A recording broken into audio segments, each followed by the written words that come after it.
Assalamualaikum warahmatullahi wabarakatuh. A'udzu billah, bismillah, alhamdulillah, wassalatu wassalamu ala rasulillah wa ala alihi wa sahbihi wa mawalah, la haula wa la quwata illa billah. Pemirsa yang dirahmati Allah Subhanahu wa taala dimanapun Anda berada, semoga kita dalam keadaan sehat walafiat dan selalu dalam lindungan Allah Subhanahu wa taala. Bertemu kembali dalam program acara Hikmah Kamilah Memperindah Nafsani dan Rohani bersama saya Muhammad Iqbal dan ada Pak Misbah selaku pengasuh Pondok Pesantren Hikmah Kamilah. Pada kesempatan kali ini ada salah satu subscriber kita yang bertanya Pak Kiai. Iya. Atas nama hamba Allah. Ya. Assalamualaikum Pak Kiai. Waalaikumsalam warahmatullah. Saya mau bertanya, Ya. sholat witir pada pertengahan bulan Ramadan kenapa terdapat doa kunutnya, sedangkan sebelumnya tidak ada Pak Kiai? Mohon penjelasannya mengenai hal tersebut. Terima kasih. Monggo Pak Kiai. Ya. Kunut di pertengahan akhir bulan Ramadan di sholat witir itu khilafiyah Ustaz. Khilafiyah. Okay. Ini saya ambilkan dari kitab Sunan Abi Dawud. Haddatsana Ahmad bin Hambalin. Haddatsana menceritakan kepada kita Ahmad bin Hambal. Ahmad bin Hambal ngambil dari Muhammad bin Bakar. Muhammad bin Bakar ngambil dari Hisam, dari Muhammad, dari sebagian sahabat Rasul. Menceritakan anna Ubay bin Ka'bin ammahum.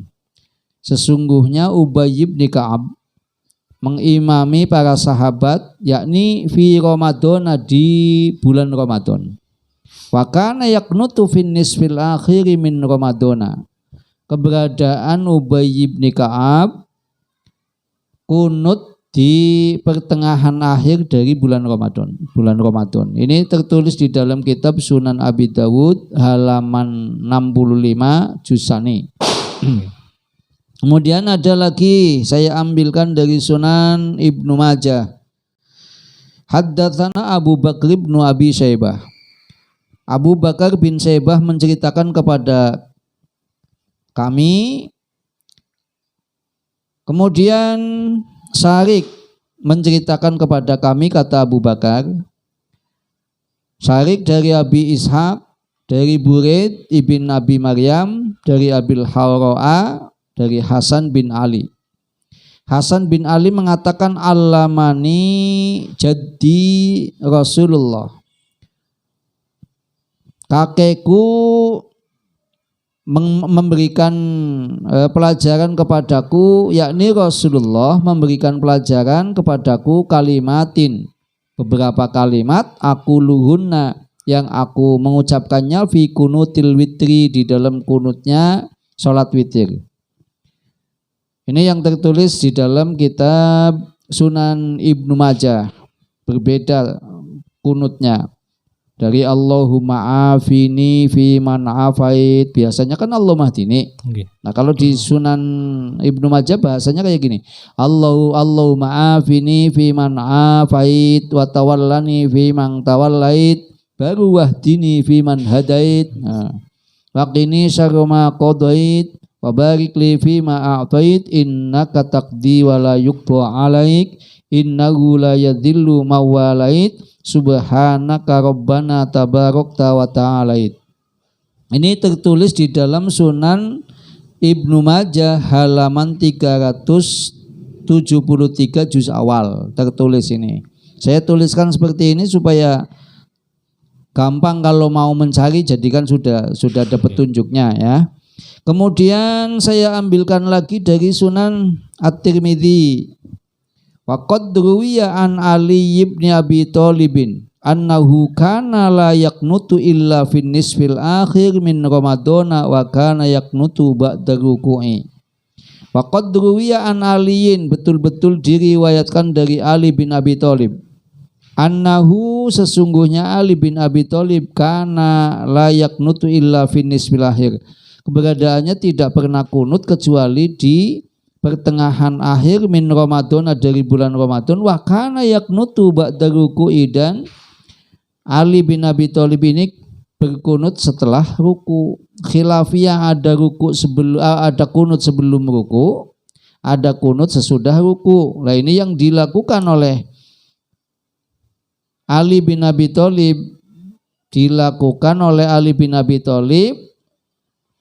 kunut di witir yang akhir, kemudian di bagian atau separuh dari Ramadan yang akhir, kunutnya sesudah ruku. Ini tertulis di dalam Sunan At-Tirmidzi halaman 290 juz awal.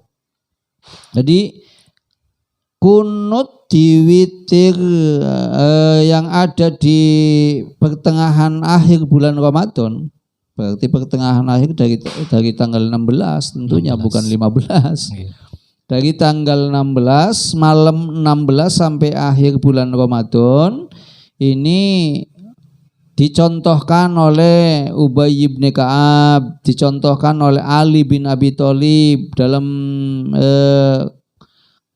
hadis lain juga dicontohkan oleh Umar bin Khattab. Ini para sahabat yang membaca doa kunut di witir pada saat separuh akhir bulan Ramadan, dari tanggal 16 hingga sampai akhir bulan. Nah, kemudian di kitab Adhkarun Nawawi disebutkan wa yustahabbul kunutu. Ini sudah pendapatnya perorangan, yakni pendapatnya Imam Syafi'i. Kita kan berkiblat kepada Imam Syafi'i. Jadi saya tuliskan pendapatnya Imam Syafi'i yang tertulis di dalam kitab Al-Adhkarun Nawawiyah halaman 48. Saya bacakan. Wa yustahabbul kunutu indana fin nisbi. Wa yustahabbul kunutu, kunut disunahkan indana menurut kami, yakni kaum Asy-Syafi'iyah. Fin nisfil akhiri, di pertengahan akhir min syahri Ramadana, dari bulan Ramadan, fi raqatil akhirati, di dalam rakaat yang akhir minal witri, dari salat witir. Jadi raqatul witri ini nanti ditutup dengan kunut.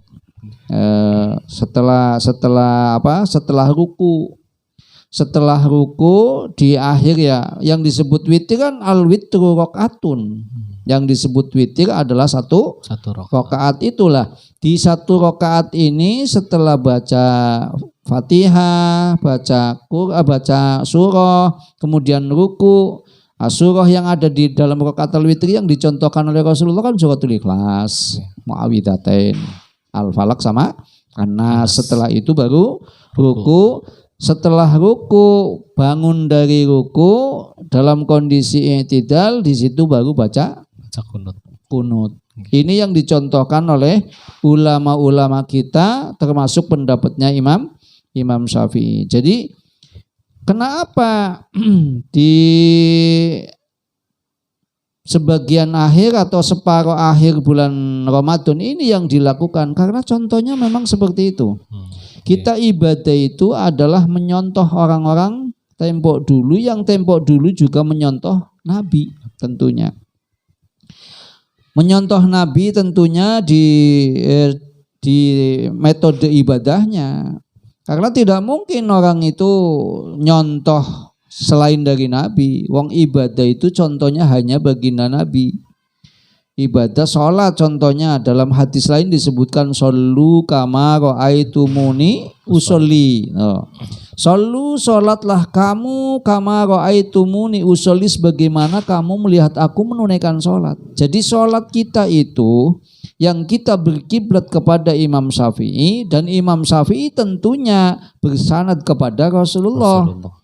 Sehingga tidak ada contoh lain sholat, ya kita harus menyontoh kepada Rasulullah yang sanad kita melalui Imam Syafi'i. Nah, Imam Syafi'i ini memberikan pemahaman kepada kita bahwa wa yustahabbul kunutu, kunut itu disunahkan indana menurut kami. Ini tertulis di dalam kitab Al-Adhkarun Nawawi halaman 48. Bisa dibaca di situ. supaya kita lebih luas, lebih memahami, dan kita tidak ragu-ragu dalam beribadah. Ketika kita ibadah itu ragu-ragu, maka tidak akan jadi. Ibadah itu khususnya sholat adalah butuh keyakinan. Bukan hanya teori yakin. Kita butuh yakin, dari ilmu yakin yang disebut teori yakin. Kita butuh ainul yakin, praktek yakin. Kita butuh hakul yakin, buah keyakinan. Itu ibadah. Nah, kalau ibadah kita ingin lebih baik, satu langkah kita harus menyontoh orang-orang soleh yang sanadnya kepada Rasulullah. Itu yang pertama. Yang kedua, dalam ibadah sholat ini yang dicarikan bukan teorinya Pak Ustadz. Rasanya. Ya, contoh logikanya gini. Contoh logikanya, orang makan itu yang dicarikan bukan teorinya, bukan teori makan, tapi rasa makan. Oh. Rasa makan ini yang dicarilah. Ibadah pun seperti itu. Makanya orang hikmah ghaibiyah, dari faham hikmah kamilah dengan pemikiran hikmah ghaibiyah, itu orang ibadah membutuhkan ilmiah dan membutuhkan ma'rifah. Membutuhkan ilmu dan membutuhkan ma'rifah. Itu kalau pendapatnya orang hikmah kamilah dengan tinjauan hikmah ghaibiyah. Apa sebabnya?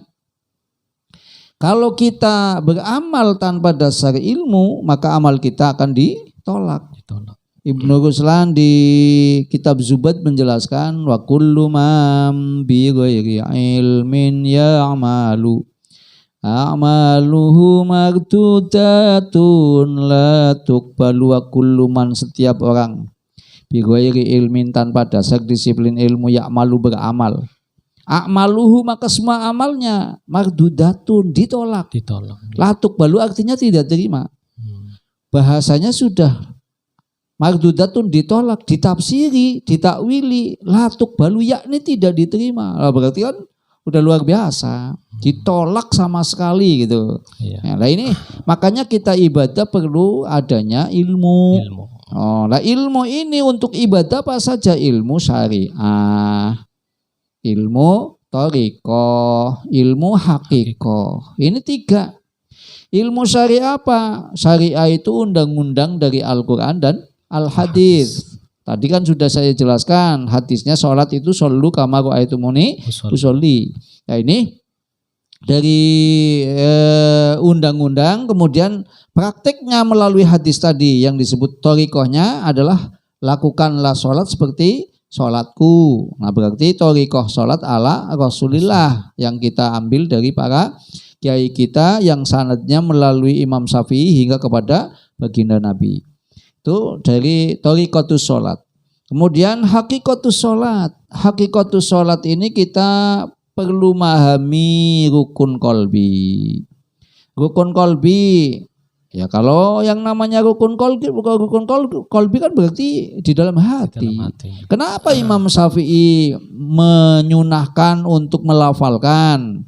Imam Syafi'i itu menyunahkan talafudun niyah. Imam Syafi'i menyunahkan mengucapkan nawaitu atau saya niat sholat. Apa sebabnya? Sebetulnya yang diucapkan ini usolli fardhu subhi misalkan, itu diucapkan sebagai kata pengantar supaya nanti ketika niat dalam hati ini sudah mantap. Nah itu sebagai pengantar niat yang sesungguhnya dalam hati. Kalau tidak diucapkan, kita orang awam kan nggak bisa konsentrasi Ustaz. Karena kita orang awam dibimbing oleh kiai-kiai kita yang sanadnya kepada Imam Syafi'i. Lah Imam Syafi'i itu menyunahkan untuk talafudun niat, usolli fardhu subhi misalkan. Ini supaya apa? Supaya bisa konsentrasi pas giliran nanti niat di dalam hati sudah betul-betul khusyuk. Itu tujuan utamanya Imam Syafi'i di dalam menyunahkan talafudun niat. Itu rukun qalbi. Kemudian rukun qauli. Menurut madhab Syafi'i itu ada 5. Takbiratul ihram, Allahu Akbar.